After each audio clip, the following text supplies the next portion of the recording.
Bonsoir tout le monde. Aujourd'hui, on va regarder comment accepter d'une manière rationnelle tout ce qui nous arrive. Donc, d'une certaine manière, faire de la résilience par rapport à une souffrance ou alors comment accepter l'arrivée de l'âge, j'ai 40 ans, donc comment accepter que nous sommes un peu plus âgés pour une société qui donne plus de valeur pour tout ce qui est jeunesse, pour tout ce qui est fraîcheur, etc. Donc, on va regarder ça ensemble avec le tarot de Marseille. Aujourd'hui, j'ai pas mis de filtre. Je fais une hydratation sur les cheveux avec des graines de lin. Donc, c'est vrai que des fois, les âmes, comment dire ça en français?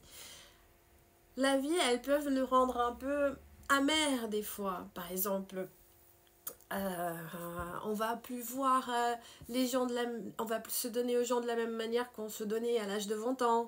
On va plus voir la vie d'une manière qu'on la voyait quand on avait 19 ans. Mais tout ça, c'est aussi bien parce que, par exemple, à partir du moment où on n'est plus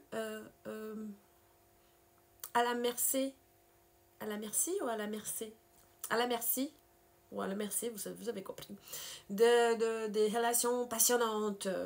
Donc on est un peu plus conscient, on va choisir quelqu'un qui nous fait du bien. On va pas choisir quelqu'un qui fait notre cœur parce qu'on a eu des expériences qui nous ont prouvé qu'en fait ces gens-là, le passionnel n'est pas sûr. Et donc voilà, c'est comme le vin. Le vin, c'est le jus de raisin qui a pris de l'âge. Donc, les déstructurations, les déstructurations dans nos vies, elles nous permettent de devenir une impératrice ou un empereur. C'est-à-dire à être plus à l'aise malgré les difficultés, parce que là, en fait, on est mal à l'aise, on a la tête vers le bas. Mais avec le temps, tout ce qui est détruit dans notre vie nous font devenir quelqu'un de plus patient et avoir même cette position-là, par exemple. Une position qu'on dirait qu'il n'est pas si mal dans sa position. Mais finalement, bon, il est avec la tête vers le bas. Mais il arrive très bien à avoir la tête vers le bas. Il est tranquille. Pourquoi? Parce qu'il a pris de l'expérience. Vous savez, il y a eu en Afrique les mères de Zimbabwe, pardon. Elles ont été formées par des psychiatres parce qu'il n'y avait pas beaucoup il n'y avait pas autant de psychiatres dans la région pour soigner les gens qui faisaient des crises, qui avaient des gros problèmes de dépression. Et en fait, ces personnes-là, elles avaient tellement d'expérience avec la vie qu'elles ont très bien exécuté leur fonction, qui était d'aider ces gens-là, comme s'ils étaient des vrais professionnels psychiatres. Donc, il ne faut pas penser que c'est parce qu'on arrive à un âge où on a eu beaucoup de souffrance qu'on ne va plus jamais réussir à aimer, ou qu'on ne va plus jamais réussir à travailler, par exemple, parce que nous avons tous nos expériences. C'est pas parce qu'on est plus âgé qu'on va avoir des problèmes motrices. Ça, c'est si vous n'avez pas fait des exercices. C'est pas parce que vous êtes plus âgé que vous allez avoir des problèmes de mémoire. Ça, c'est si vous n'avez pas lu.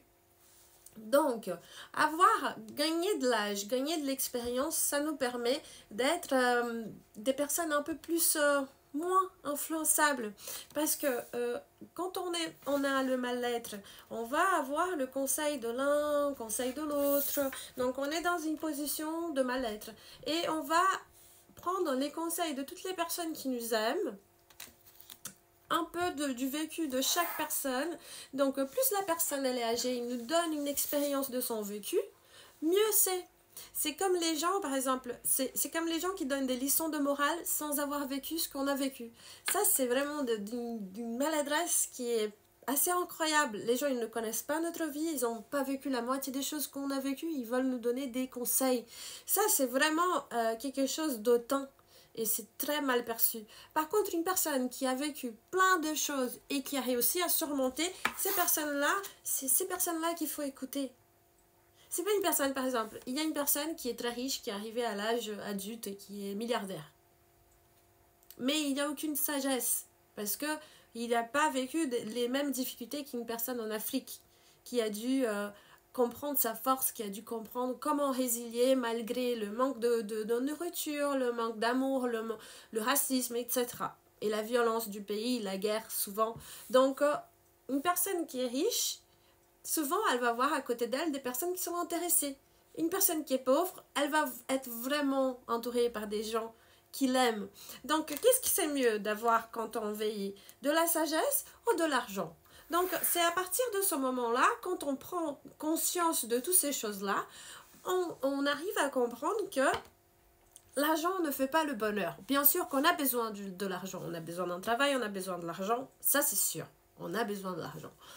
Parce que notre société, elle est fondée par rapport à ça. Mais on n'a pas besoin de beaucoup. Ça, c'est vraiment un mensonge qu'on nous a raconté depuis toujours.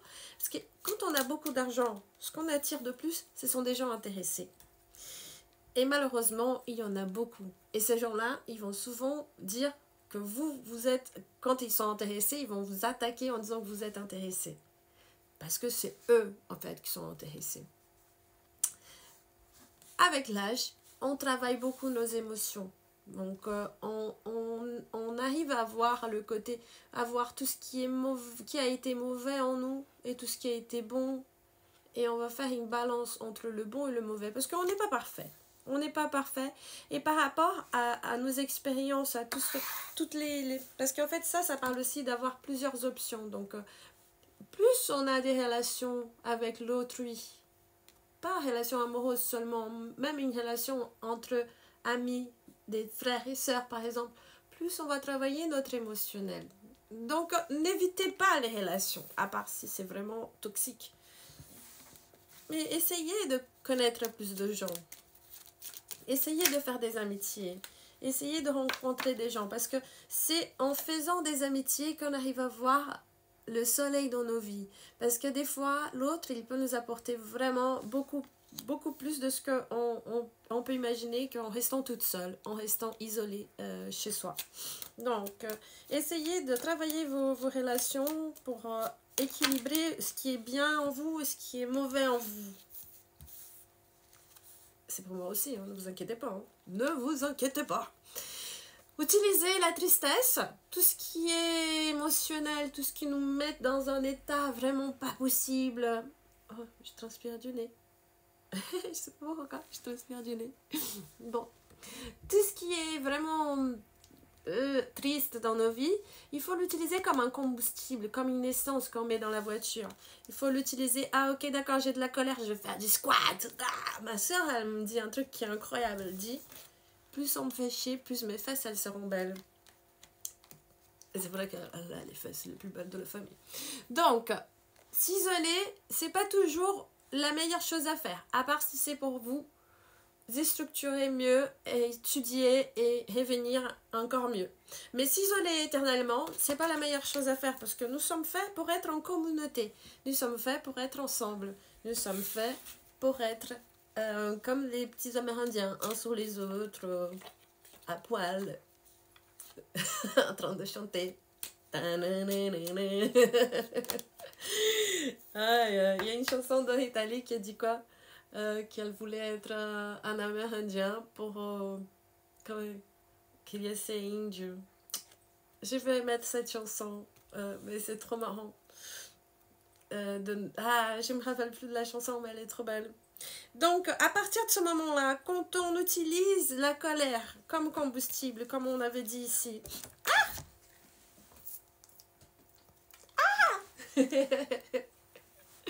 Quand on utilise la colère autant que combustible pour faire marcher notre voiture, pour qu'on puisse débuter un projet, pour qu'on puisse marcher, ou pour qu'on puisse faire quoi que ce soit, quand on utilise la tristesse pour ça, ou quand on utilise la tristesse pour s'isoler un petit peu, mais étudier, écrire un bouquin, faire quelque chose, de rentrer vraiment à le plus profond de nos émotions, c'est à ce moment-là que la roue, elle tourne et qu'on résilie. Et la résiliation, elle est très facile à faire. Si vous avez un entourage, votre entourage il va vous aider. Si vous n'avez pas d'entourage, vous allez faire avec votre colère en faisant du sport ou alors en écrivant un bouquin. Il faut rentrer en action. Il faut commencer un projet, il faut écrire un livre. Et si c'est pas bon, on réécrit. Et c'est comme ça qu'on arrive à surmonter les moments difficiles. D'accord? Je vous souhaite une très bonne soirée et à bientôt.